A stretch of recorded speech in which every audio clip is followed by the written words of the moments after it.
जिनेन्द्र प्रेरणा प्रकाशन ट्रस्ट रजू करे छे शांत सुधारस व्याख्यानमाला व्याख्यान 27 छठी असुचि भावना व्याख्यान पहलू।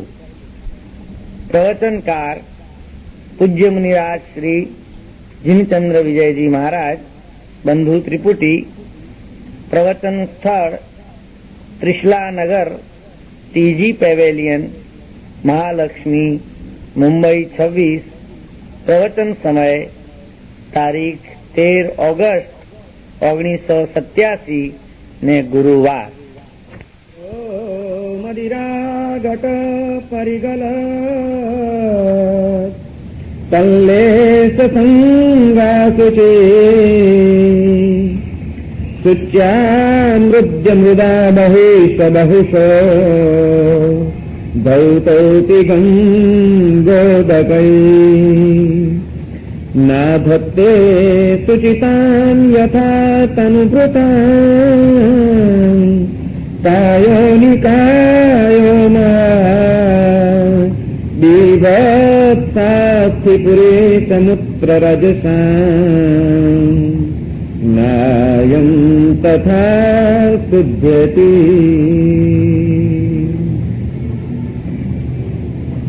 परम ज्ञानी महोपाध्याय विनय विजयजी महाराज शांत सुधारस नामना ग्रंथમાં સંસારની અનેક પરિસ્થિતિઓનું વાસ્તવિક દર્શન કરવા માટે ભાવનાઓનો એક માર્ગ આપણને બતાડી રહ્યા છે અને એમાં અનિત્ય અસરણ અને સંસાર ભાવનાનો એક તબક્કો પૂરો થયો। ત્યારબાદ એકત્વ અને અન્યત્વ ભાવનાની વિચારણા પણ આપણે કરી અને હવે આજથી શરૂ થાય છે છઠ્ઠી અસુચિ ભાવના।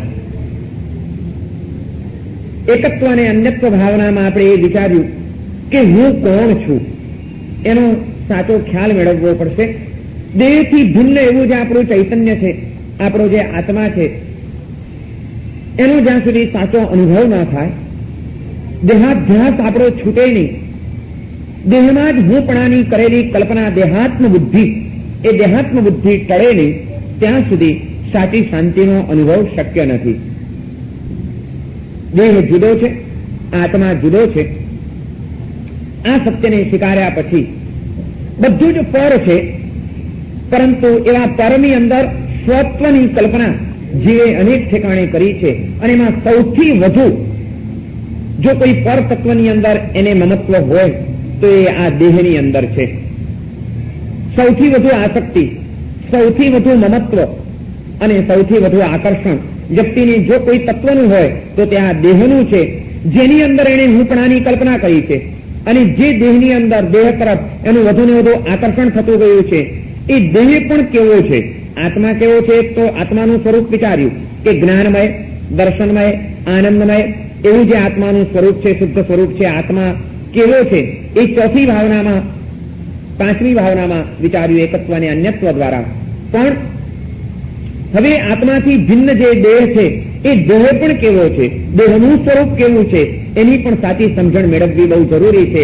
જો દેહનું એનું સાચું સ્વરૂપ આપણા ખ્યાલમાં આવી જાય તો દેહના કારણે ઉભી થતી આસક્તિઓ, દેહાધ્યાસ એ ઓછો થઈ ગયા વિના રહે નહીં। માટે શરીરને પણ એના સાચા સ્વરૂપમાં સમજી લેવું જરૂરી છે। કોઈ પણ વસ્તુને આપણે જયારે વિચારતા હોઈએ છીએ ત્યારે ઘણી વખત આપણું દર્શન બહુ ઉપર છલ્લું અને બહારનું દર્શન હોય છે અને બાહ્ય દર્શન એ અપૂર્ણ દર્શન છે, આંતર દર્શન એ જ સત્ય દર્શન થઈ શકે છે।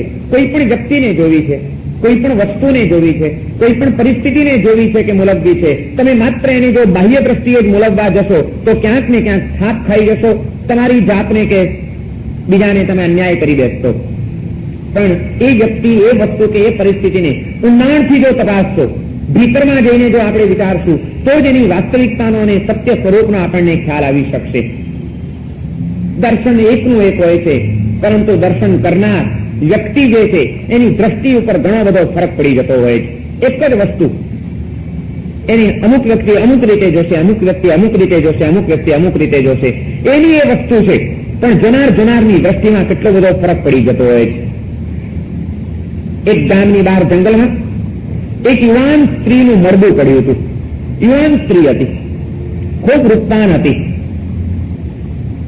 સુખી ગરમી હશે એટલે શરીર ઉપર પુષ્કળ ઘરેણા પણ પહેરેલા હતા અને સજી ધજીને તૈયાર થઈને આભૂષણો પહેરીને એ પોતાના કોઈક સ્વજનને ત્યાં જવા માટે નીકળી છે. રસ્તા વચ્ચેથી એકલી ચાલી જતી હશે જંગલમાંથી ને અચાનક એને હાર્ટ એટેકનો હુમલો આવ્યો અને અધવચ્ચે રસ્તામાં જ એનું મૃત્યુ થઈ ગયું. એનું મળદું પડ્યું છે. રસ્તા વચ્ચે જંગલમાં યુવાન સ્ત્રીનું મળદું પડ્યું હોય, સહેજે આવતા જતા અનેકને માટે એક આકર્ષણ કે વિચારણાનું નિમિત્ત બની જાય. જંગલમાંથી અનેક વ્યક્તિઓ પસાર થાય છે. જેણે જેણે આ મળદાને જોયું બધા ત્યાં આગળ ઉભા રહી ગયા અને થોડીક વારમાં તો ત્યાં આગળ એક મોટું ટોળું થઈ ગયું. ઘણી બધી વ્યક્તિઓ હતી એમાં. યુવાન સ્ત્રીના મળદાને વીંટળાઈને ઉભેલા માણસો એમાં એક ચોર હતો, એક સોની હતો, એક સંન્યાસી હતો અને જંગલમાંથી ખેંચાઈને આવેલું એક શિયાળિયું એ દૂર ઉભેલું હતું. બધા જુએ છે સ્ત્રીનું મળદું પડ્યું છે. સોની જેવો આવ્યો અને સોનીએ જોયું ઘરેણાથી લદાયેલી યુવાન સ્ત્રીનું મળદું છે, બીજું કઈ નથી. દ્રશ્ય એકનું એક છે. બોલો, સોની આવીને જુએ છે એને એમ થાય છે કે આહા, શું આના ઘરેણાની એક એક ડિઝાઇનો છે. આ ડિઝાઇન જો બજારમાં મૂકી હોય તો આપણો ધંધો એટલો સલૂટ જામી જાય. શું નકશી છે, શું ડિઝાઇન છે, વાહ, કમાલ કરી છે. સોનીની નજર બીજી કોઈ ચીજ ઉપર નથી પડતી. એણે પહેરેલા સોનાના ઘરેણા અને એ ઘરેણામાં કંડાર આવેલી સુંદર ડિઝાઇન ઉપર એનું ધ્યાન કેન્દ્રિત થયું. ચોર પણ આવીને ઉભો છે. એ વિચાર કરે છે કે અરે રે, થોડો મોડો પડ્યો. આટલા બધા માણસો આવી ગયા છે ને પછી હું આવ્યો. જરાક જો વહેલો આવી ગયો હોત, અહીં કોઈ ન હોત તો આના મળદા ઉપરથી આ બધા ઘરેણા ઉપાડીને ચાલ્યો ગયો. આટલો બધો માલ મારા હાથમાંથી ચાલ્યો ગયો. એને ડિઝાઇન સાથે કોઈ નિસ્બત નથી. એને તો સોનું મફતનો માલ મળવાનો હતો, શક્યતા હતી. એ માલ જતો રહ્યો એની એને ચિંતા છે. દૂર ઉભેલું પેલું શિયાળિયું એ વિચાર કરે છે કે આહા, કેવી માંસલ કાયા છે. સરસ મજાની મિજબાની આજે તો થઈ જાત, પણ આટલા બધા માણસો છે, આ બધાની વચ્ચે જવું કેવી રીતે? જો કોઈ ન હોત ને એટલું આ મળદું મળ્યો હોત તો બચકા ભરી ભરીને ખાઈ લે, એનું તાજું લોહી પી લે, તૃપ્ત થઈ જાત. આહા, મજા આવી જાત. એને ખાવાનો જ વિચાર આવે છે. જો દ્રશ્ય એક જ છે, યુવાન સ્ત્રીનું મળદું. શિયાળ એને જુદી દ્રષ્ટિથી જુએ છે, સોની એને જુદી દ્રષ્ટિથી જુએ છે, ચોર એને જુદી દ્રષ્ટિથી જુએ છે અને એક યુવાનીના ઉંમરે પગ મૂકી ચૂકેલો યુવાન, તરવરતો યુવાન, એ પણ ત્યાં આગળ આવેલો છે. એ દૂરથી જોયા કરે છે અને એમ થાય છે કે આહા, શું કુદરતે રૂપ આપ્યું છે આને. અંગ અંગમાંથી લાવણ્ય નીકળી રહ્યું છે. યૌવન તો ફાટ ફાટ થઈ રહ્યું છે આની કાયા ઉપર.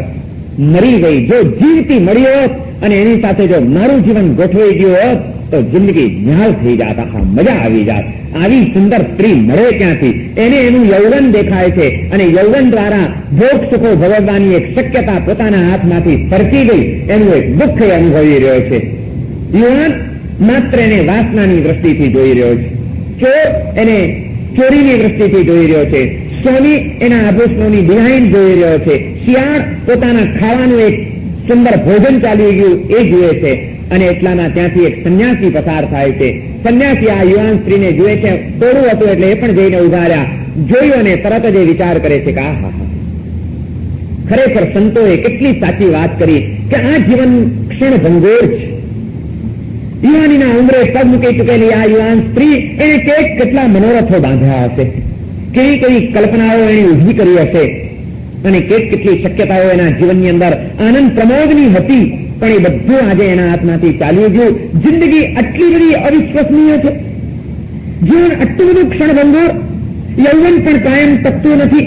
કોના ભરોસે રહેવું? બસ આ જિંદગીમાં તો જે કંઈ કરવું છે આત્મ સ્વરૂપને પ્રાપ્ત કરવા માટેનો પુરુષાર્થ વહેલી તકે કરી લેવો જોઈએ. આયુષ્યના ભરોસે રહેવા જેવું નથી. આયુષ્ય ગમે ત્યારે પૂરું થઈ શકે છે. આ વિચાર યુવાન સ્ત્રીના મળદાને જોઈને પેલો સંન્યાસી કરી રહ્યો છે.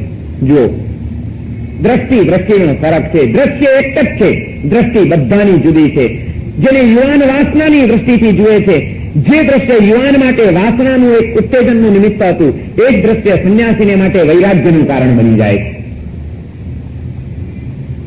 દ્રષ્ટિ બદલો, સૃષ્ટિ બદલાઈ જશે. દ્રશ્ય એક જ હતું, પણ દ્રષ્ટિ ફરક હતી, માટે દરેકને એમાં જુદું જુદું દર્શન થતું હતું. વિનય વિજયજી મહારાજ કહે છે કે જે દેહ ને આત્માનું જળજ્ઞાન કરવાની તમે વાત વિચારી છે, પણ આત્મા જે દેહની અંદર બંધાયેલો છે અને જે દેહની ઉપર એને વધુ ને વધુ મમત્વ કેળવ્યું છે, દેહ દૃષ્ટિને કેન્દ્રમાં રાખીને પોતાના દેહ ઉપર અને બીજાના પણ દેહને જ જોઈને જે વાસનાના માર્ગે અને લાલસાના માર્ગે આગળ વધતો જાય છે, એ જીવને આસક્તિમાંથી પાછો વાળવો હોય તો દેહને પણ એના સાચા સ્વરૂપમાં ઓળખી લેવો જરૂરી છે. શરીર પણ એના સાચા સ્વરૂપમાં આપણને દેખાયું નથી અને સમજાયું નથી, માટે જ ઉપર છેલ્લું દર્શન આપણને આકર્ષિત કરે છે, આપણને મૂર્છિત બનાવે છે. શરીર કેવું છે એનો પણ વિચાર તમારે કરવો જ પડશે. જેમ આત્મા કેવો છે, અનંત જ્ઞાનમય છે, અનંત દર્શનમય છે, અનંત આનંદમય છે, એકત્વ સ્વરૂપી છે, એ આત્માના સ્વરૂપનો વિચાર કરો.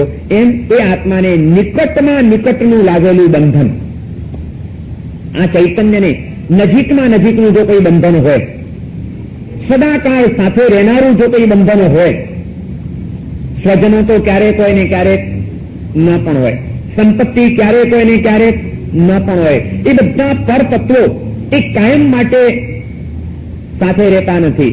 પણ આ દેહનું બંધન વધુમાં વધુ સમય સુધી આત્માની સાથે રહે છે અને વધુમાં વધુ નિકટનું એ બંધન છે, માટે જ વધુમાં વધુ મમત્વ અને આસક્તિ આ દેહની ઉપર જીવની સ્થપાયેલી છે. એ દેહને જો સાચા સ્વરૂપમાં ઓળખી લેવામાં આવે તો દેહની આસક્તિ ઓછી થઈ ગયા વિના રહે નહીં. છઠ્ઠી અસુચિ ભાવનાની અંદર વિનય વિજયજી મહારાજ આ શરીરના સ્વરૂપનું વર્ણન કરે છે અને એને એક પછી એક ઉપમાઓ આપે છે. પહેલી ઉપમા એમણે આ શરીરને આપી છે, સચ્છિદ્રો મદિરા ઘટ પરિગલ તલ્લેશ સંગા સુચિ. આ શરીર એટલે દારૂનો ઘડો છે, મદિરા ઘટ છે. નવું માટલું હોય અને એમાં દેશી ગંધાતો દારૂ ભર્યો હોય, માટલું ગમે એટલું સુંદર હોય પણ અંદર ભરેલો ગંધાતો દારૂ એ નવા માટલાના છિદ્રોમાંથી બહાર આવ્યા વિના રે અને એ દારૂ બહાર જમતો જાય તો એ માટલું કેવું ગંદુ થઈ જાય, કેટલું ચીકણું થઈ જાય, કેવું વાસ મારતું થઈ જાય, કેટલું ધૂળ ચોંટવા માંડે અને પરિણામે ગંદુ બની જાય. સચ્છિદ્રો મદિરાગત પરિગલત તલ્લેશ સંગા સુચિ. આવા મદિરાના ગળાને, બહારથી ગંદા થતા એ ગળાને કોઈ માણસ સાફ કરવા માટે મહેનત કરે કે આ બહુ ગંદો દેખાય છે ગળો, માટલું બહુ ગંદુ છે, લાવ એને જરાક પાણીથી ધોઈ નાખું. ગંગાજળ લઈ આવે, ગંગાનું પાણી, અને એનાથી પેલો દારૂનો ભરેલો ઘડો એ ધોવા માંડે, માટી ઘસવા માંડે, ગમે એટલું એને સ્વચ્છ કરે, પણ દારૂથી ભરેલો ઘડો કોઈ દિવસ ચોખ્ખો થઈ શકે ખરો? ગંગાજળથી તમે એને સાફ કરો પણ મદિરા ઘટ છે, અનેક છિદ્રો છે, એટલે એમાંથી વળી પાછો નવો દારૂ બહાર નીકળવાનો જ છે, દારૂના ટીપા બહાર જમવાના જ છે અને એના કારણે એ ઘડો ગંદો થયા વિના રહેવાનો જ નથી. એને ગમે એટલો શુદ્ધ કરવાનો તમે પ્રયત્ન કરો, એ કોઈ દિવસ જેમ શુદ્ધ થઈ શકતો નથી. વિનય વિજયજી મહારાજ આ શરીરને ઉપમા આપી રહ્યા છે કે આ શરીર એટલે આ દારૂના ગળા જેવું છે, જેમાં અનેક જાતના છિદ્રો હોવાના કારણે ગમે એટલું એને સુંદર રાખવાના, સ્વચ્છ રાખવાના, નિર્મળ રાખવાના પ્રયત્નો કરો પણ છેવટે તો એ ગંદુ થવાનું ને થવાનું છે. શરીરનું સ્વરૂપ છે અસુચિમય છે.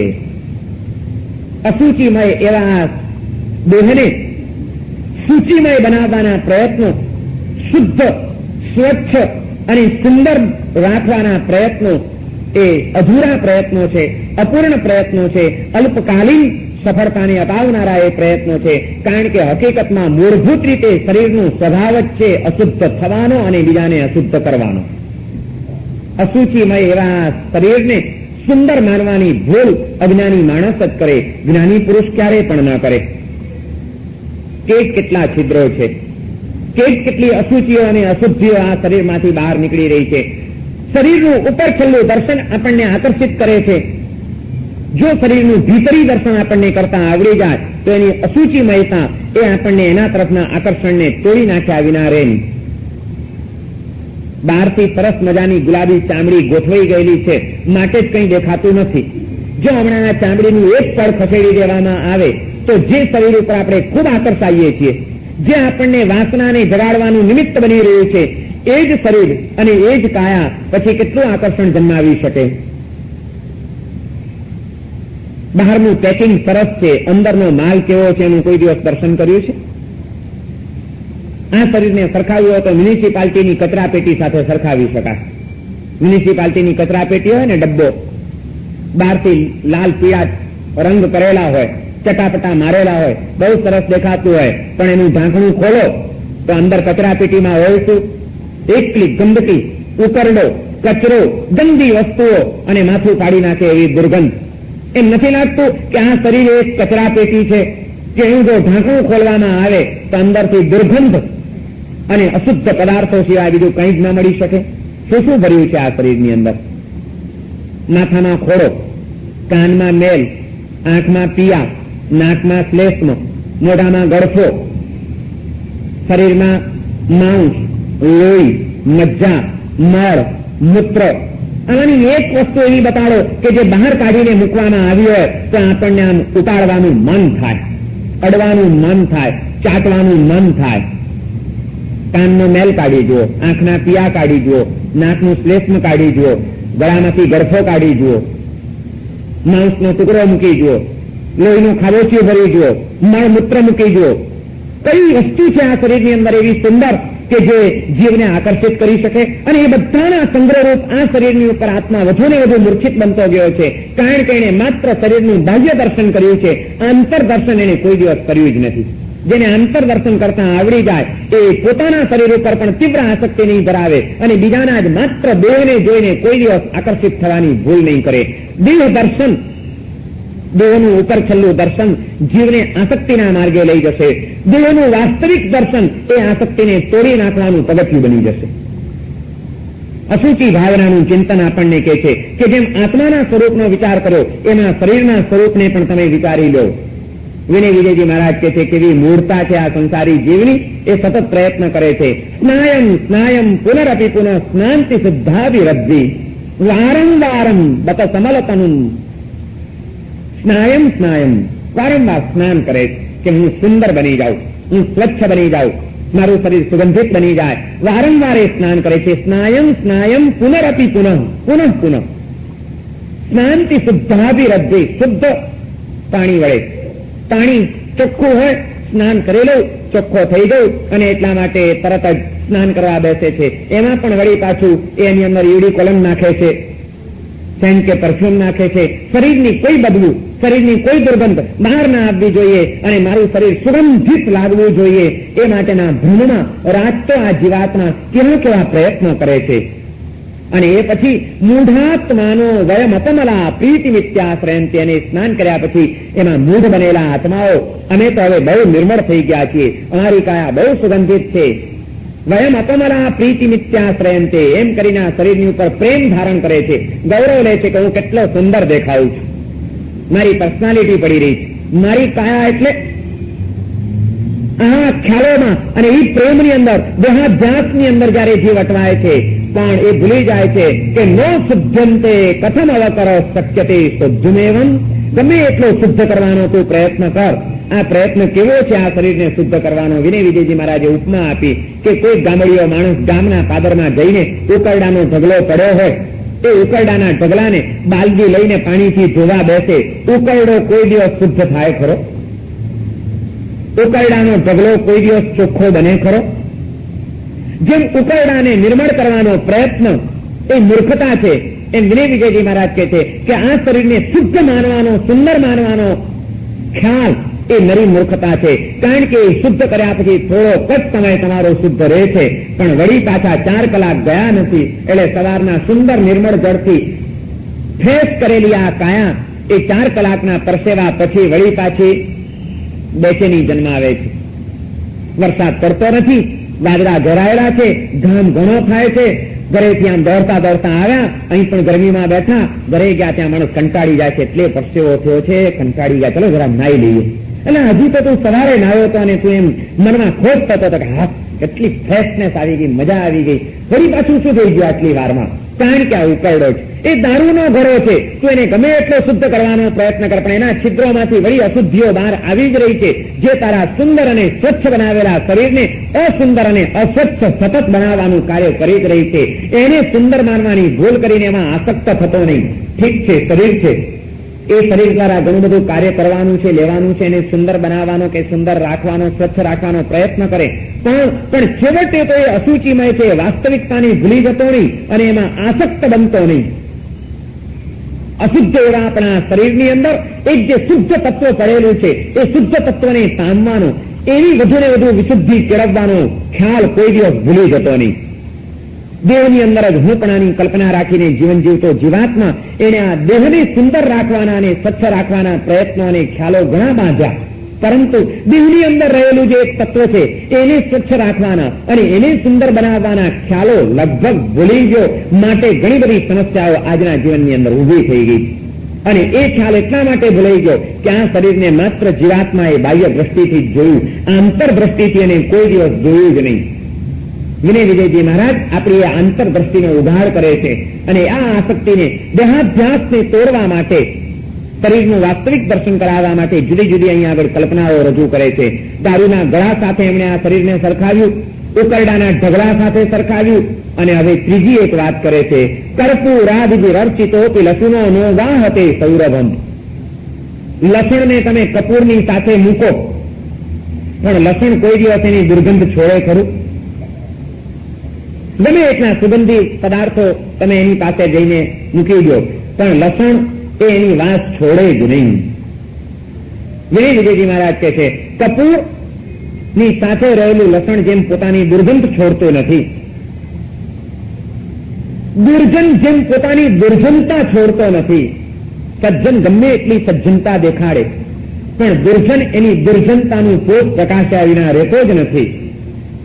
લસણ જેમ એની દુર્ગંધ છોડ્યા વિના રહેતું નથી, એમ આ શરીર પણ ગમે એટલા ઉપકારો કરવામાં આવે એની ઉપર, ગમે એટલું એને સાચવવામાં આવે, સંભાળવામાં આવે, સ્વચ્છ સ્વસ્થ અને સુંદર રાખવાના પ્રયત્નો કરવામાં આવે, તે છતાં શરીરનો ગુણધર્મ જ એવો છે, એનો સ્વભાવ જ એવો છે કે સ્વસ્થ રાખવાનો જેને માટે પ્રયત્ન કર્યો એ શરીર ગમે ત્યારે અસ્વસ્થ બની શકે છે. સ્વચ્છ રાખવા માટે જેને માટે ભરચક પ્રયત્નો કર્યા એ તરત જ વળી પાછું અસ્વચ્છ બની જતું હોય છે અને સુંદર દેખાવાના પ્રયત્નોમાં રાજતો જીવાત્મા આ શરીરની અસુંદરતાનો પણ એકવાર અનુભવ એને થયા વિના રહેતો નથી. કારણ કે એનો સ્વભાવ છે અને કોઈ પણ વસ્તુ એના પોતાના સ્વભાવને છોડતી નથી.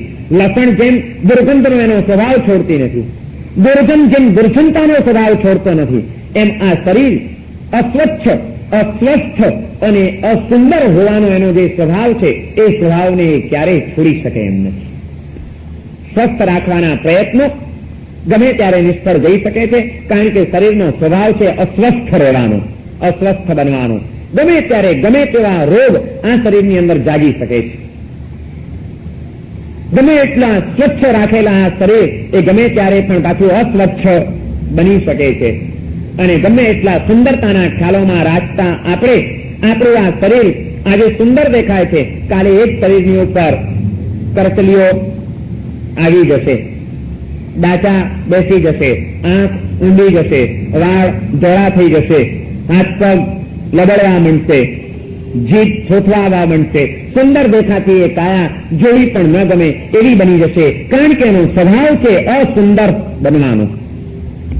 આ ખ્યાલ જો જીવને આવી જાય તો એ કોઈ દિવસ પોતાના શરીર ઉપર પણ આસક્ત નહીં બને. અને કદાચ આજે કોઈકનું શરીર સુંદર દેખાય છે પણ એમાં પણ એને અસુંદરતાનું ભવિષ્યનું દર્શન કરતા આવડ્યું તો પરિણામે આસક્તિ અને વાસનાનો જોર એનું મંદ પડી ગયા વિના રહેશે નહીં. આજે એટલા માટે આપણા ચિત્તમાં આસક્તિઓ જન્મી છે, વાસનાનું તત્વ એટલા માટે જોર કરી રહ્યું છે કે જે કંઈ પણ આપણે જોઈએ છીએ માત્ર બાહ્ય દ્રષ્ટિથી જ જોઈએ છીએ. બહારની લાલી અને બહારની ગુલાબી આપણને આકર્ષી રહી છે તો એની ભીતરમાં પડેલી અસુચિઓનું દર્શન કરતા નથી આવ્યું, માટે આપણે થાપ ખાઈ જઈએ છીએ. અને ઉપર છેલ્લું દર્શન કોણ કરે? ઉપર છેલ્લું દર્શન તો મૂર્ખ માણસ કરે. વિદ્વાન પુરુષ, પ્રાજ્ઞ વ્યક્તિ, સમજદાર આત્મા એ કોઈ દિવસ ઉપર છેલ્લું દર્શન ન કરે. એ તો એની વાસ્તવિકતા શું છે, એની આંતરિક વિશેષતા શું છે એ જ વસ્તુને વિચારે. એક રાજા કળા પ્રેમી હતો, સાહિત્ય પ્રેમી હતો, જ્ઞાનનો ખૂબ પ્રેમી અને એની ચોમેર ખ્યાતિ ફેલાયેલી ચારે બાજુ કે કોઈ પણ વિદ્વાન માણસ, કોઈ પણ કલાકાર જો આ રાજાની રાજસભામાં જાય તો એનું યોગ્ય મૂલ્યાંકન કરવામાં આવે છે. અને એણે પોતાના નગરની અંદર, પોતાના રાજ્યની અંદર અનેક વિદ્વાનોને ભેગા કર્યા છે. એક થી એક ચડી જાય એવા વિદ્વાનો આ રાજાની રાજસભાની અંદર બેઠેલા હોય છે. જ્યારે ક્યારે પણ બહારથી કોઈક વિદ્વાન માણસ, કોઈક પંડિત પુરુષ જયારે ત્યાં જાય છે ત્યારે ત્યાંના એ વિદ્વાનો એના જ્ઞાનની કસોટી કરે છે અને એમાં કોઈક જો વિરલ પ્રતિભા જોવા મળે, કોઈ ખરેખરો વિદ્વાન માણસ આવી પડે તો રાજા એનું યોગ્ય સન્માન કરે છે, બહુમાન કરે છે, ભેટ સોગાદો આપે છે. એક વિદ્વાન આ ખ્યાતિ સાંભળીને એને વિચાર કર્યો કે મારા જ્ઞાનનું પણ કોઈક મૂલ્યાંકન થાય, મારી કોઈ કદર થાય, એટલા માટે મારે આની રાજસભામાં જવું જોઈએ. એ પોતે નીકળે છે, પ્રયાસ કરતો કરતો કરતો કરતો આ રાજાની રાજસભાની અંદર આવી ચડે છે. ખરેખરો વિદ્વાન હતો, પણ કુદરત બધાને બધું સરખું આપતી નથી હોતી. કંઈક ને કંઈક તો ખોરખા પણ મૂકી જ દે. આના વિદ્વત્તા ગજબની હતી, પણ શરીરના ઠેકાણા જ નહોતા. પેટ ગાગર જેવું હતું, પગ દાંતરડા જેવા હતા, ખૂંદ નીકળેલી હતી, કાન ટુકડા જેવા હતા, એકે અંગના ઠેકાણા નહીં, એકે એક અંગોપાંગ એટલા વિચિત્ર હતા. અને એની સાથે એની જે બુદ્ધિ પ્રતિભા હતી અને જ્ઞાન, એ જ્ઞાન અદભુત હતું. અને એવો આ વિદ્વાન માણસ રાજાની રાજસભામાં આવે છે. રાજસભામાં આવે છે, આવીને રાજાને નમસ્કાર કરે છે. આપ કોણ છો? રાજા પૂછે છે. હું દૂર દેશથી આવતો એક મહાન પંડિત છું. મારી વિદ્વત્તાની કદર કરાવવા માટે, મારે આ જ્ઞાનનું મૂલ્યાંકન થાય એટલા માટે અહીં આગળ આવ્યો છું. અને એમ કહીને જ્યાં જ્યાં બોલવા જાય છે ત્યાં એની રાજસભામાં બેઠેલા બધા પંડિતો એને આનું શરીર જોયું. કોઈને પણ હસવું આવે એનું શરીર, એવું એનું શરીર હતું. એવો બેડોર દેખાતો હતો, જાણે કોઈ જોકર જોઈ લો. એક કે ચીજના એના ઠેકાણા નહીં. અને આને જોઈને બધા જ પેલા પંડિતો ખડખડાટ હસવા માંડ્યા કે આ જો કોઈ પંડિત આવ્યો છે કે.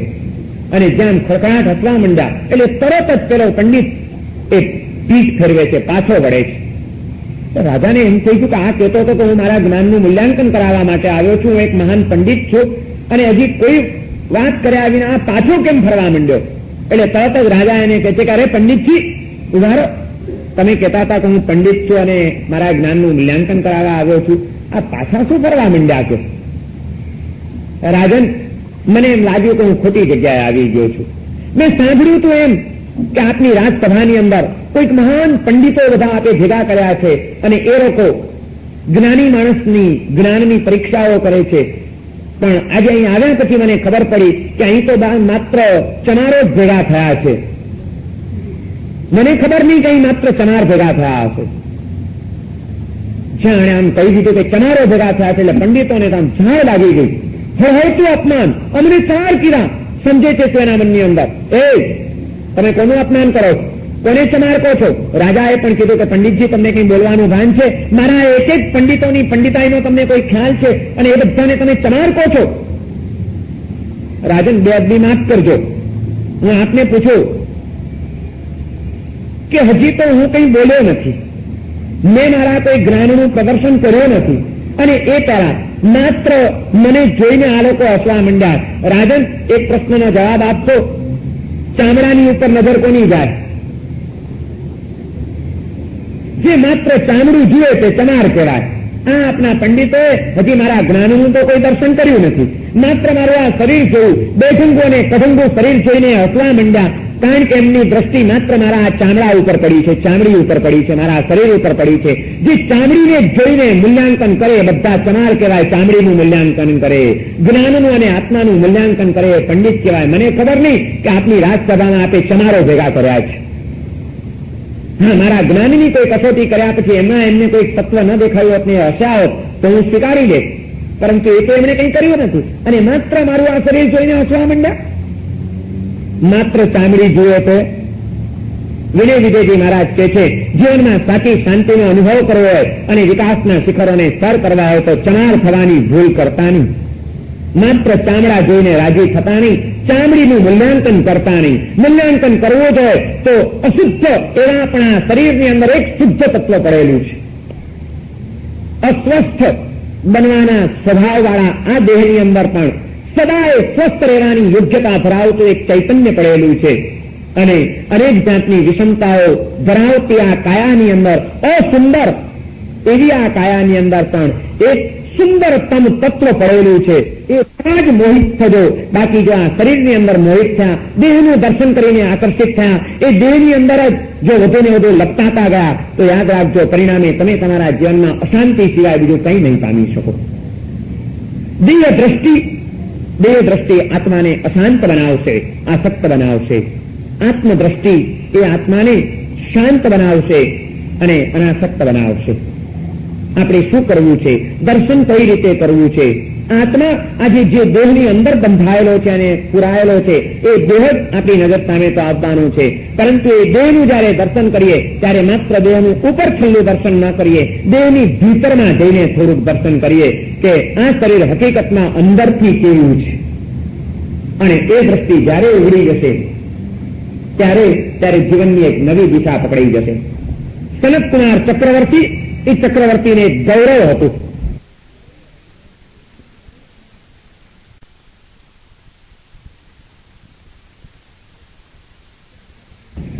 કે મારા જેવી કાયા આ પૃથ્વીની ઉપર કોઈની નહીં.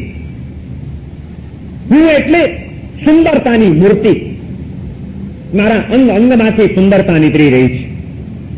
મારા એવું રૂપ, મારા જેવા અંગોપાન, મારા જેવી તંદુરસ્ત કાયા, મારા જેવું સૌંદર્ય આ પૃથ્વીની ઉપર કોને પ્રાપ્ત થયું હશે? હું એટલે એક આ વિશ્વનો સર્વોત્કૃષ્ટ સૌંદર્ય સંપન્ન વ્યક્તિ છું. આવા ખ્યાલમાં અને આવા અહંકારમાં એ સનતકુમાર ચક્રવર્તી જીવતા હતા. અને ગરીબરને માટે કેવું હોય તો એમ કહી શકાય કે એનો એ અહંકાર પણ ખોટો પણ નહોતો. હકીકતમાં ખરેખર સુંદર શરીરના સ્વામી હતા. અદભુત એનું સૌંદર્ય હતું, ગજબની એની કાયા હતી, પર્સનાલિટી હતી. અને એ ખ્યાલોમાં એ રાજતા વર્ષોના વર્ષો વિતાવે છે. ચોમેર એમની ખ્યાતિ ફેલાઈ છે કે શરીર જોવું હોય તો સનતકુમાર ચક્રવર્તીનું જોઈ લેવું, એના જેવું સૌંદર્ય આ પૃથ્વીની ઉપર ક્યાંય જોવા નહીં મળે. આવી ખ્યાતિ દૂર દૂર ફેલાયેલી છે. એક વખત એક દેવાત્મા જયારે જુએ છે, આ પૃથ્વીનું દર્શન કરે છે ને એને એમ થઈ ગયું કે આ રાજા પોતાના સૌંદર્યના અહંકારમાં, સૌંદર્યના અભિમાનમાં, રૂપના ગર્વની અંદર ઉન્મત્ત બન્યો છે. પણ એને માર્ગે લાવવો જોઈએ, એનું અભિમાન ઉતારવું જોઈએ, એને વાસ્તવિકતાનો ખ્યાલ અપાવવો જોઈએ. એક વૃદ્ધ બ્રાહ્મણનું રૂપ કરીને આ દેવાત્મા પૃથ્વી ઉપર આવે છે. સીધો સનતકુમાર ચક્રવર્તીની રાજસભામાં જાય છે. દ્વારપાળ એને રોકે છે કે ભાઈ કોણ છો તમે, ઉભા રહો. ત્યારે પેલો કહે છે કે હું દૂર દૂર દેશથી હજારો માઇલની મુસાફરી કરીને ચાલ્યો આવું છું. એક ભૂદેવ છું, હું એક બ્રાહ્મણ છું. મહારાજાના રૂપની ખૂબ ખ્યાતિ સાંભળી છે, એના સૌંદર્યના પુષ્કળ વખાણ સાંભળ્યા છે અને એના સૌંદર્યનું દર્શન કરવા માટે આવ્યો છું. તમારા માલિકને સમાચાર આપો કે દૂર દેશાવરથી કોઈ ભૂદેવ આપના રૂપનું દર્શન કરવા માટે આવ્યા છે, માટે મને પરવાનગી મળે અંદર જવાની. દ્વારપાળ કે છે અહીં જ ઉભા રહો, હું રાજાને પૂછીને આવું છું.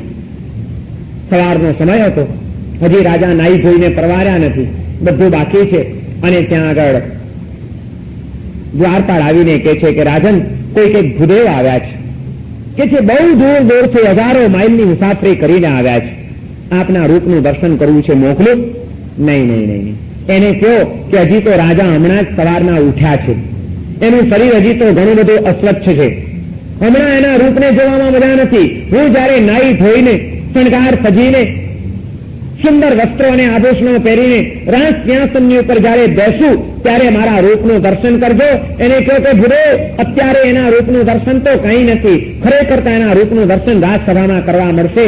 આપ થોડોક સમય રોકાવ અને આટલી દૂરથી મારા રૂપને જોવા માટે આવ્યા છે. વાહ વાહ, મારી આટલી બધી ખ્યાતિ. એ બ્રાહ્મણને જાઓ, ઉતારાની વ્યવસ્થા કરો, એને નાવા ધોવાની સગવડ કરી આપો, એને જમવાની વ્યવસ્થા કરી દો અને રાજસભા ભરાય ત્યારે એને રાજસભામાં લઈ આવજો.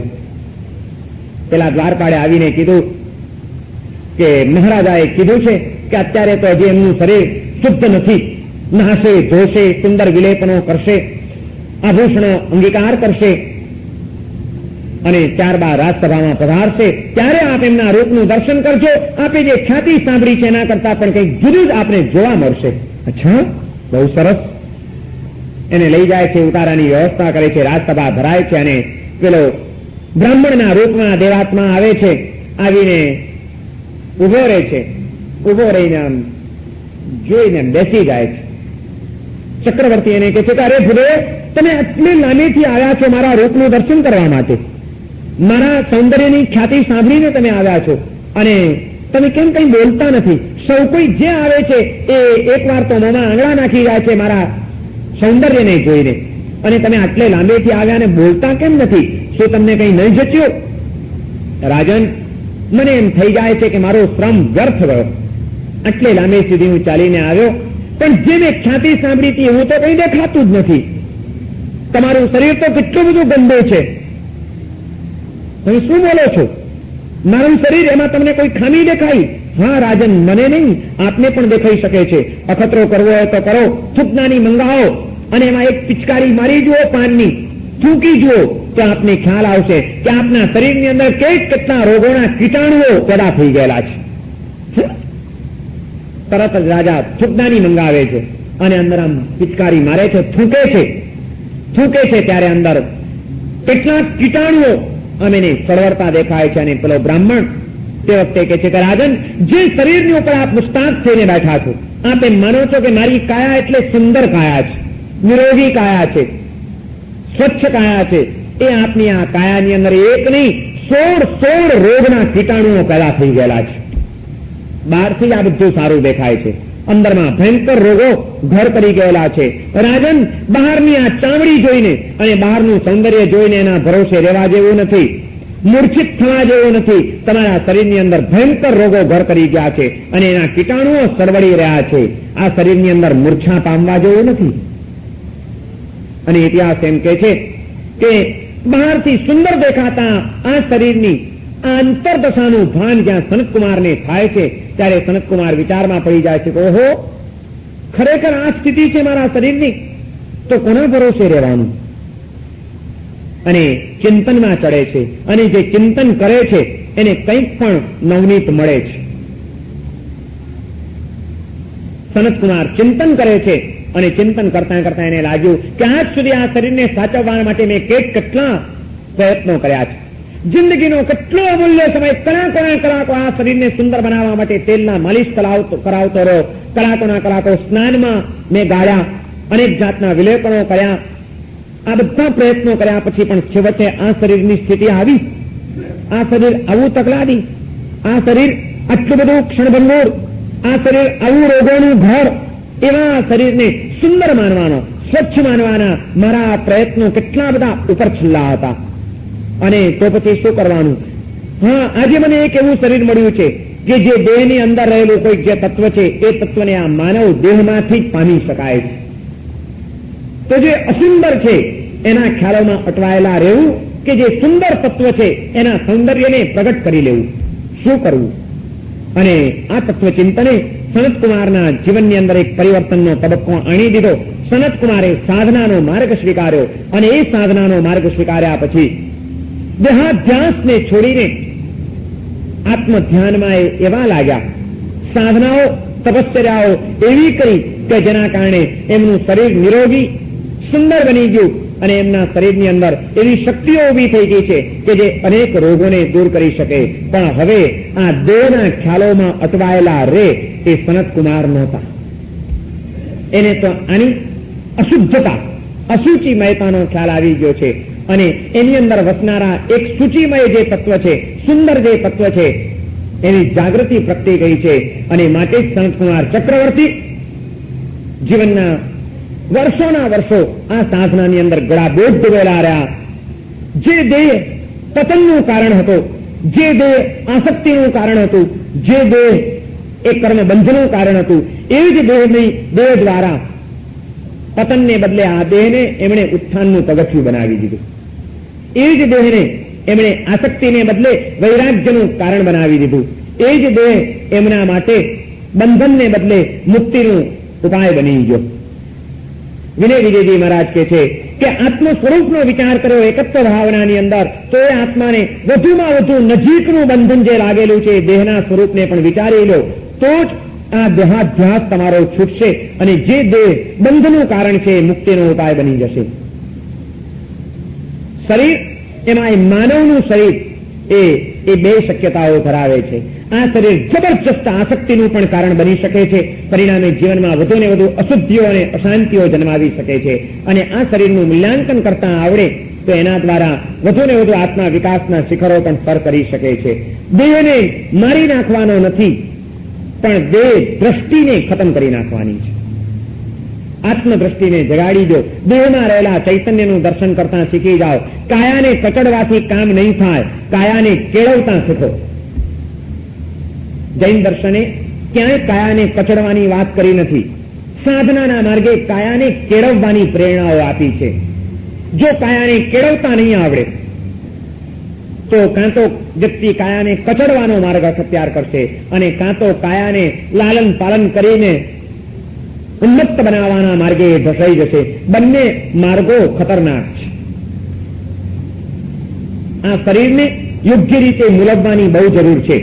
આજે આપણી પાસે આ શરીરને સાચી રીતે જોવાની અને શરીર સાથે કામ લેતા આવડવાની આવડત આપણે ગુમાવી બેઠા છીએ. કાં તો અમુક વર્ગ છે એ દેહાધ્યાસની અંદર એવો ગળાભેદ રહેલો છે, શરીરની આસક્તિ એને એવો ગરચીમાંથી પકડ્યો છે કે શરીર સિવાય બીજું કંઈ એને દેખાતું જ નથી. અને બીજો એક વર્ગ એવો છે કે જેને એમ લાગી ગયું કે આ શરીર તો બસ પાપનો ગળો છે, માટે એને કચડવાનો માર્ગ અખત્યાર કરી દીધો છે. હકીકતમાં બંને માર્ગો ખોટા છે. કાયાને કચડવાની પણ નથી અને કાયાને ઉન્મત્ત પણ બનાવવાની નથી. આ કાયાને સંભાળીને એ કાયા દ્વારા જેટલું આત્મહિત થઈ શકે એટલું આત્મહિત કરી લેવાનું છે. હરિભદ્ર શ્રી મહારાજે આ કાયાની સાથે કેવી રીતે કામ પાડવું એ માટેની લક્ષ્મણ રેખા દોરી આપી છે. બહુ સુંદર લક્ષ્મણ રેખા છે. આજના સમાજે બહુ ધ્યાનમાં રાખવા જેવી છે. કારણ કે વર્તમાન સમાજની અંદર આ બે જ વસ્તુઓ જોવા મળે છે. એક વર્ગ જેમ બધી ઇન્દ્રિયોને છૂટો દોર આપીને મોજ શોખમાં જ પડ્યો છે, તો બીજા છેડે જઈને બેઠેલો એક વર્ગ એ જાણે કે બસ કાયાને કેમ વધુ કષ્ટ આપવું, કાયાને કેમ વધુ કચડી નાખવી, કેમ ભૂખે મારવી, એમાં જ જાણે બધો ધર્મ આવી જાય છે એવું માનીને અટકી ગયો છે. બંને રવાડે ચડ્યા છે. અને એ માટે હરિભદ્ર સુરી મહારાજે જે લક્ષ્મણ રેખા દોરી આપી છે અદભુત છે. એમણે એમ કીધું કે કાયો ન કેવલમયમ પરિતાપનીય નિષ્ઠૈર રસૈર બહુવિધૈર નચલાલનીય ચિત્તેન્દ્રિયાણી ન વ્રજંતી યથોત્પથેષુ કાર્યમ તદેવ વિહિતમ સુવિતા જનાનામ. કાયોન કેવલમયમ પરિતાપનીય. આ કાયાને બહુ તપાવી નાખવા જેવી કે કચડી નાખવા જેવી નથી. નિષ્ઠૈર રસૈર બહુવિધૈર નચલાલનીય. જાત જાતના મિષ્ટાન ખાનપાન જલસા કરાવીને એને લાલન પાલન કરીને ઉન્મત્ત બનાવવા જેવી પણ નથી. એને એકદમ કચડી નાખવા જેવી નથી. એને એકદમ કંપાડવા જેવી પણ નથી. તો શું કરવું, કેવી રીતે આ શરીરની સાથે કામ લેવું, એની લક્ષ્મણ રેખા એમણે દોરી આપી કે ચિત્તેન્દ્રિયાણી ન વ્રજંતી યથોત્પથેષુ. આપણું ચિત્ત અને આપણી ઇન્દ્રિયો એ ઉન્માદી ન બને એટલા ખ્યાલ સાથે આ શરીરની સાથેનું કર્તવ્ય અદા કરવું. એવા ખોરાક નહીં હોવા જોઈએ, એવા ખાનપાન નહીં હોવા જોઈએ, એવી રહેણીકરણી નહીં હોવી જોઈએ કે જેથી ઇન્દ્રિયો ઉન્મત્ત બને, ઉન્માદો જાગે, વિકારો જાગે, શરીરની અંદર પ્રમાદ આવે. ઇન્દ્રિયોમાં ઉન્માદ અને શરીરમાં પ્રમાદ આ બંને સાધના માર્ગના ભયસ્થાનો છે. શરીરની અંદર જો પ્રમાદ આવશે તો એ સાધના અટકી જશે. ઇન્દ્રિયોમાં જો ઉન્માદ જાગશે તો એ સાધનાઓના માર્ગેથી આપણી પીછેહટ થઈ જશે. ઇન્દ્રિયોનો ઉન્માદ ટળે અને શરીરનો પ્રમાદ ટળે, બસ એટલી જાગૃતિ સાથે આહાર વિહારની વ્યવસ્થા વ્યક્તિએ ગોઠવવી જોઈએ. તપ પણ એવો કરવાનો. તપ કરીને કાયાને કચડી નાખવાની કોઈ જરૂર નથી, કાયાને દુબળી કરી નાખવાની કોઈ જરૂર નથી. કારણ કે આત્માને પામવાનો, આત્મ સાધનાનો જે પુરુષાર્થ કરવાનો છે એ પણ પાછો આ કાયા દ્વારા જ કરવાનો છે. જો તમે એને કચડી જ નાખી હશે, મુર્દાલ બનાવી દીધી હશે, અશક્તને નિર્બળ કરી નાખી હશે, તો સાધનાનો પુરુષાર્થ પણ તમે કેવી રીતે કરી શકશો? આત્મા આજે તો આ દેહની અંદર જ પુરાયેલો છે. આત્મા એમને એમ કોઈ સાધના, કોઈ પુરુષાર્થ નહીં કરી શકે. એ પુરુષાર્થ કરવા માટે આ શરીરનો સહયોગ એને પહેલો જોઈશે. માટે એને કચડી નાખવાની વાત ખોટી છે. અને એમ સાધના કરવી છે તો એ માટે જો ઉન્માદી હશે ઇન્દ્રિયો અને પ્રમાદ જાગેલો હશે કાયામાં, તો પણ તમે કંઈ નહીં કરી શકો. આવા મૂલ્યવાન આ દેહનો કોઈ સદુપયોગ તમે નહીં કરી શકો. માટે એવા ઉન્માદો અને પ્રમાદો જાગે એવા ખોરાક, એવી રીતભાત, એવી રહેણી કરણી, એનાથી પણ દૂર રહેવાનો પ્રયત્ન કરજો. અણસણ લેવાનું ક્યારે કીધું છે એ ખબર છે? આ એક કેવી કેવી ગેરસમજો ચાલે છે. ભગવાન મહાવીરે કે ગૌતમ સ્વામીએ કે જમ્મુ સ્વામીએ કે કોઈ પણ પૂર્વધરોએ દીક્ષા લઈને તરત જ અણસણ કેમ ન કર્યું? જીવનના અંતિમ કાળમાં જ અણસણ કેમ કર્યું? અણસણ કરવાની શાસ્ત્રની અંદર વિધાન છે, પણ એ ક્યારે છે એની પણ મર્યાદાઓ શાસ્ત્રકારોએ દોરી આપેલી છે કે જ્યારે હવે તમારું આ શરીર કોઈ સાધના કરી શકે એમ નથી, સાધના માટે કોઈ ઉપયોગનું રહ્યું નથી, માત્ર આ શરીરને ટકાવવા માટે પાપ આરંભ સમારંભ જ હવે તમારે કરવા પડે છે. અને તમામ આરંભ સમારંભો કર્યા પછી પણ કોઈ પણ જાતની સાધના થઈ શકે એવી કોઈ શક્તિ આ શરીરમાં રહી નથી, કોઈ શક્યતા રહી નથી. ત્યારે એમ કીધું કે આરંભ સમારંભ દ્વારા આ શરીરને ટકાવવા કરતા સ્વેચ્છાએ આહારનો ત્યાગ કરીને અણસણ કરીને એ પોતાના જીવનનું અંતિમ કાળ પૂર્ણ કરે. પણ જ્યાં સુધી આ શરીરની અંદર કોઈક સાધનાની શક્યતાઓ છે, કોઈક સેવાની શક્યતાઓ છે, ત્યાં સુધી અણસણ કરવાનું વિધાન મૂળભૂત શાસ્ત્રકારોએ ક્યારેય પણ કર્યું નથી. આજે જો એ ચાલતું હોય તો સમાજનું અજ્ઞાન છે અથવા તો માત્ર ગતાનુગતિકતા છે. શાસ્ત્રની અંદર ગમે ત્યારે ગમે તેને અણસણ કરવાની છૂટ આપવામાં આવી જ નથી. ત્યાં સુધી કીધું છે આટલું બધું શરીર અશુદ્ધ છે, રોગોનું ઘર છે, અસુંદર છે, ગમે ત્યારે દગો દેનારું છે, એ વર્ણન જે શાસ્ત્રકારોએ કર્યું એ જ શાસ્ત્રકારોએ મૂળભૂત આગમ ગ્રંથોમાં જે છેદ ગ્રંથો કહેવાય આપણે ત્યાં અપવાદના ગ્રંથો, એ છેદ ગ્રંથોની અંદર આગમ ગ્રંથોની અંદર એવું પણ વિધાન છે કે માની લો કે એક સાધુ બીમાર પડ્યા તો સાધુએ રોગની દવા કરવી કે નહીં કરવી? આત્મા જુદો છે ને દેહ જુદો છે, દેહને માટે શા માટે કંઈ કરવું જોઈએ? હવે આ શરીર તો રોગોનું ઘર છે, અસુંદર છે, અસુચિમય છે, એની પાછળ શા માટે કંઈ પણ કરવું?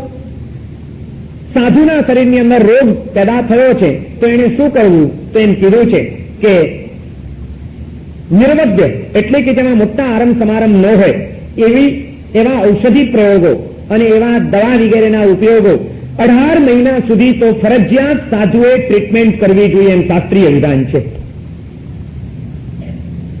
એમ ના કીધું કે રોગ થયો છે ને તો પછી હવે અણસણ કરી દો ના, 18 મહિના એને ફરજિયાત દવા કરાવવાની ગુરુએ શિષ્યને. આ આગમ ગ્રંથોનું વિધાન છે.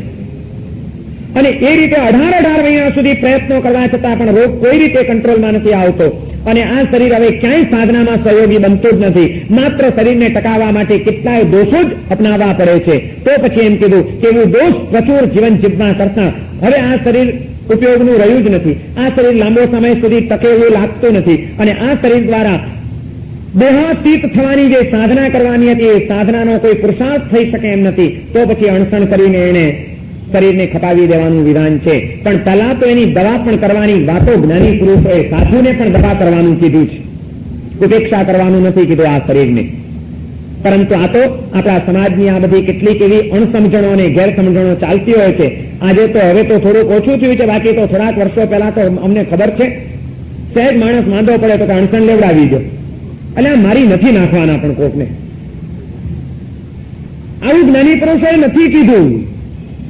આપણે એકાંત પકડી ગયો. કોઈ પણ વસ્તુની તમામ ભૂમિકાઓને સમજવી જોઈએ. અણસણ કોણે કરવાનું, ક્યારે કરવાનું, કેવી રીતે કરવાનું, કેવા સંયોગોમાં કરવાનું, એ કરવાની જો કોઈ ભૂમિકા ન હોય, એની આસપાસમાં એની સમાધિને ટકાવી રાખનારું જો કોઈ વાતાવરણ ન હોય, એવી કોઈ વ્યક્તિઓ ન હોય, આજે અણસણ કર્યા પછી ભૂખ અને તરસના કારણે જયારે શરીર વધુ ને વધુ અશક્ત બનતું જાય, એની પ્રતિક્રિયાઓ શરીરની મન ઉપર પડવાની છે. અને તે વખતે મનમાં જો અસમાધિ થઈ જાય, આર્ત ધ્યાન થઈ જાય અને આર્ત ધ્યાનમાં આત્મા મરે તો એની દુર્ગતિ થાય કે બીજું કંઈ થાય?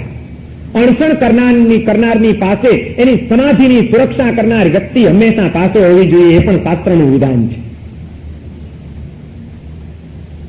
ઘણા વર્ષો પહેલા હું ન ભૂલતો હોઉં તો લગભગ 2013ની સાલમાં અમારી જે જન્મભૂમિ કચ્છમાં ભૂજપુર, એ ભૂજપુર ગામની અંદર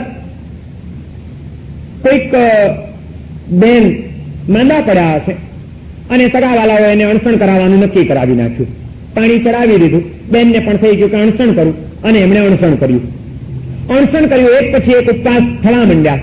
5, 10, 15, 20, 25, 45 ઉપવાસ થઈ ગયા. શરીર તો શરીરનો ધર્મ બજાવવાનું જ છે, અશક્તિ તો વધતી જ જાય છે.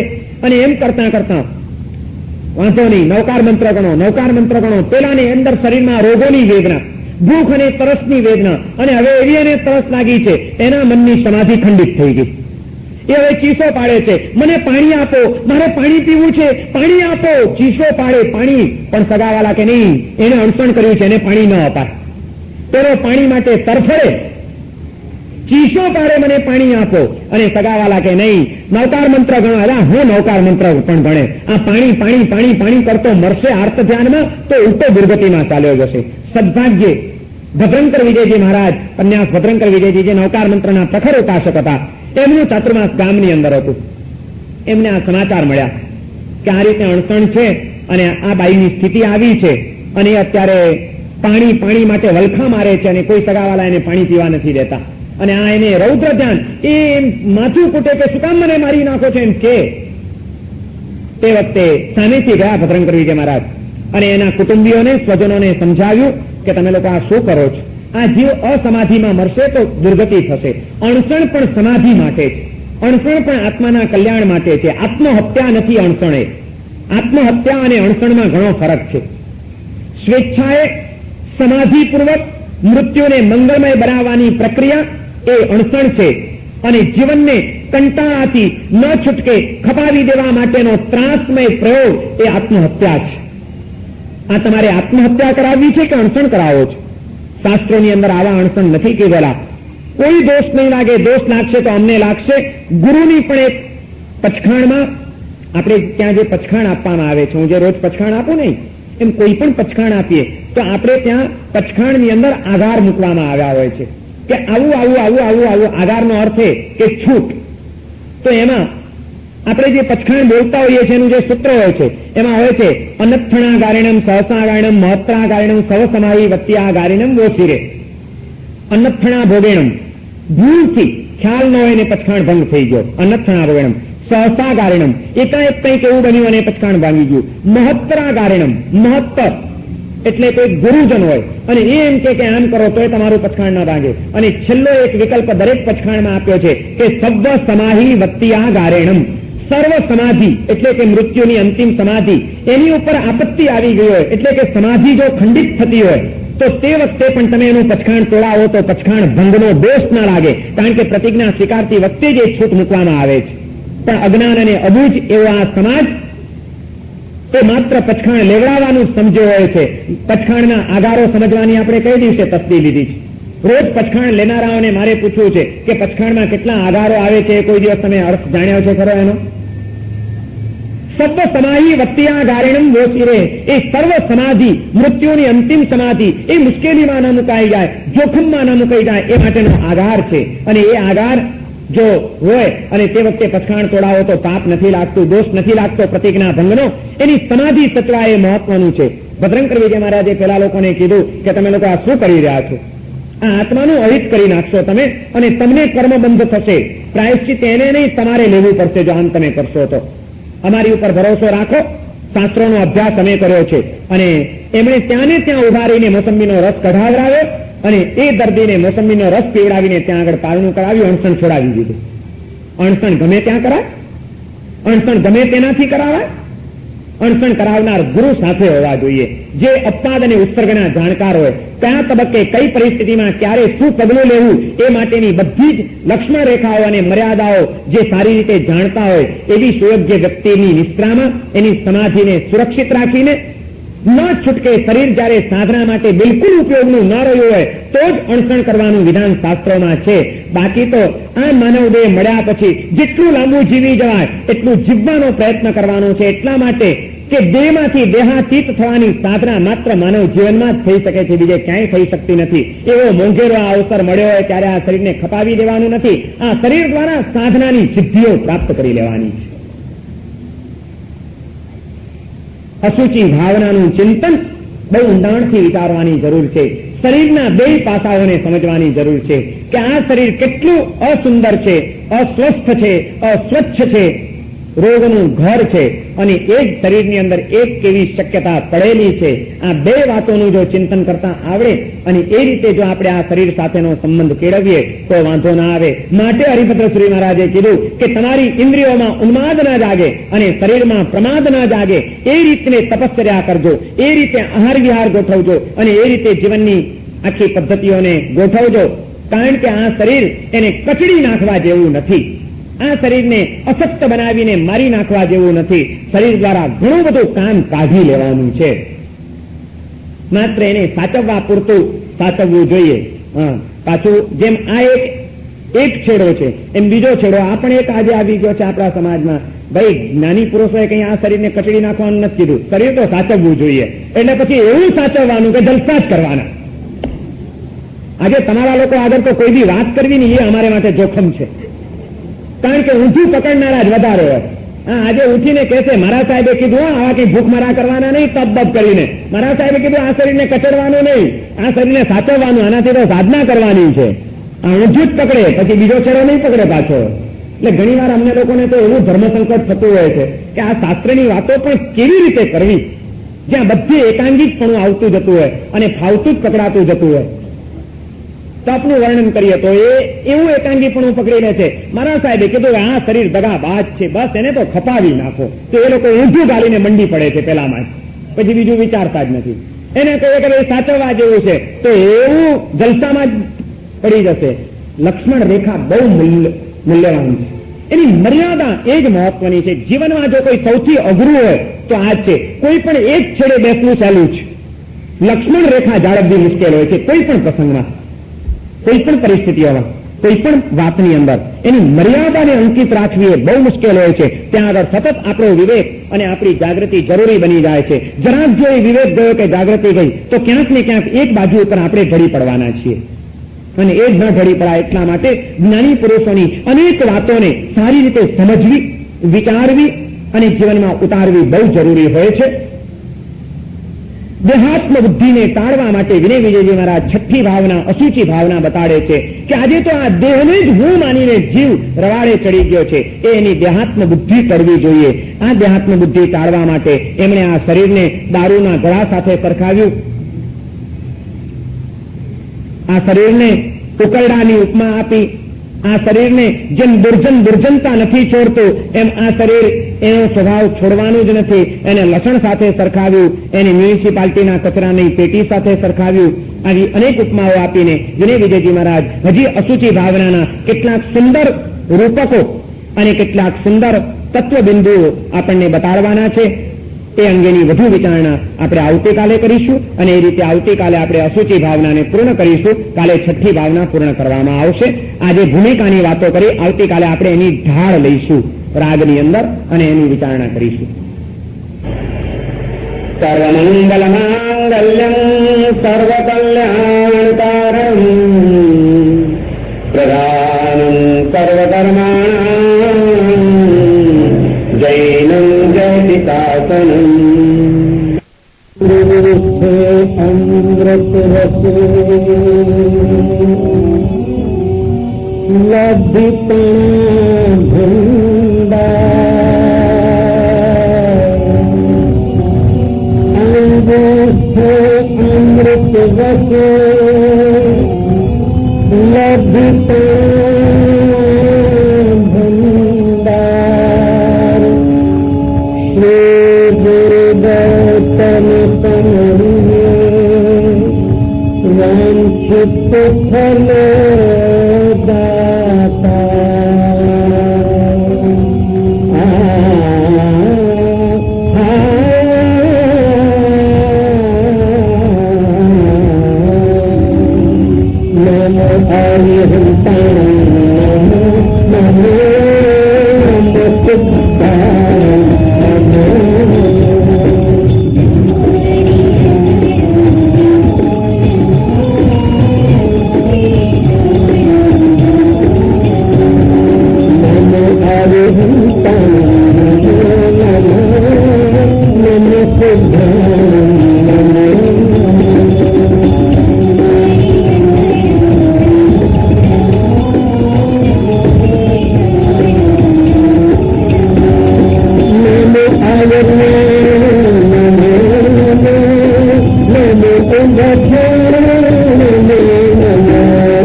पढ़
मंगल